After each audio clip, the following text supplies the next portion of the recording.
Pretend you're somewhere else. You're not in this assembly hall. Instead, you're at an international convention, a huge stadium. And you are one of the special ones invited because you have a foreign assignment as a missionary, construction worker in another branch territory. You've been invited to this special convention, and the beautiful thing is a member of the governing body is going to address you personally as a group. They found a location big enough. They set up chairs. There's a microphone. But the place that it's located is right near a truck dock. And in the truck dock are 2 garbage trucks. And as the various ones come in for this beautiful, encouraging talk by a governing body member, they smell this horrid smell.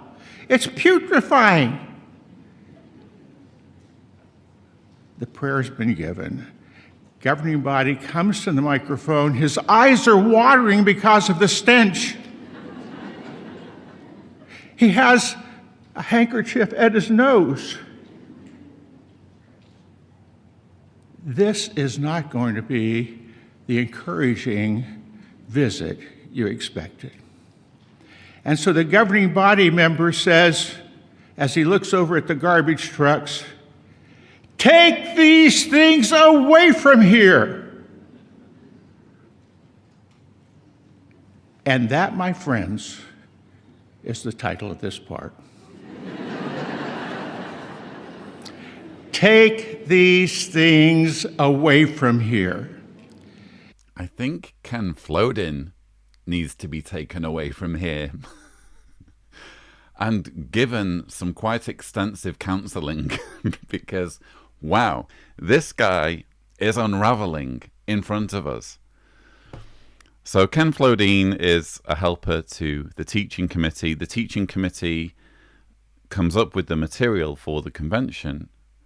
And it's always fascinated me that Ken Flodin is so esteemed by this organization as a teacher, as someone who is able to communicate that he is on the teaching committee of the governing body, and he is also presenting so much of Jehovah's Witness video content. Apparently, this is a man who is good at communicating.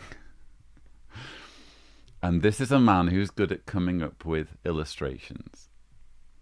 He's given the theme, "Take these things away from here," and he immediately launches into an illustration which is essentially worshipping the governing body, or encouraging a mentality where an event is only truly meaningful, only truly something that we would enjoy or derive value from if there is a governing body member present. That's the mental image he's giving us. And somewhere along the line, he's got to work in garbage. This is a man who is apparently obsessed with using garbage in illustrations. When Jehovah determines that someone has sinned against the Spirit, there's no forgiveness possible. That one's relationship with Jehovah has been forever ruined.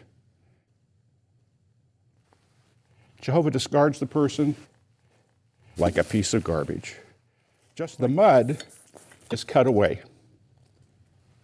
And to Jehovah, that serious sin of the past is forever gone, putting on more layers of garlic powder.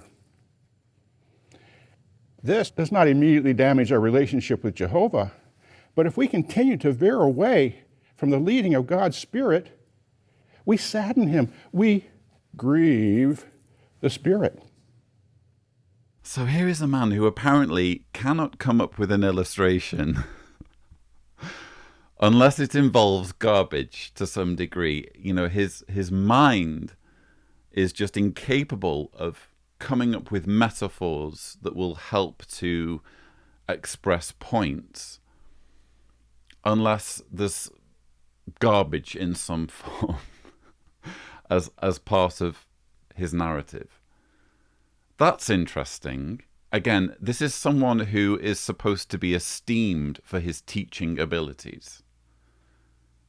And yet all he can think of in terms of conveying his ideas and communicating the wisdom of the faithful slave is some things are good and some things are bad, and the things that are bad go in the garbage. And that's literally where this talk is going. So he goes on to talk about various behaviors that are garbage and that need to be disposed of as though they are garbage. It's a very, very childlike, simplistic way of seeing things. And yet this is one of the best teachers, apparently, that Jehovah's Witnesses have, to the point where he's on the teaching committee. It just doesn't make sense. What does make sense, what makes total sense, is this man's apparent obsession and veneration of the governing body. Because he's made it to where he is. He's made it to being so far up the ladder that he's on a governing body committee because he worships them. He thinks they're amazing. He's quite frankly an ass-kisser. Let's just be blunt. And he expects everybody else to be. So when he's thinking of this illustration, at no point does any kind of self-awareness kick in. At no point does he think, maybe I'm overdoing it a little bit here. Maybe this is going to look a little bit too much like I'm putting attention on the governing body rather than on Jesus or God. Maybe this will play directly into the Jehovah's Witnesses are a cult narrative because I'm venerating the leaders by making them the focal point here. He's incapable of that kind of self-awareness because he has devoted his entire life to serving the governing body, and he expects everybody else to do the same.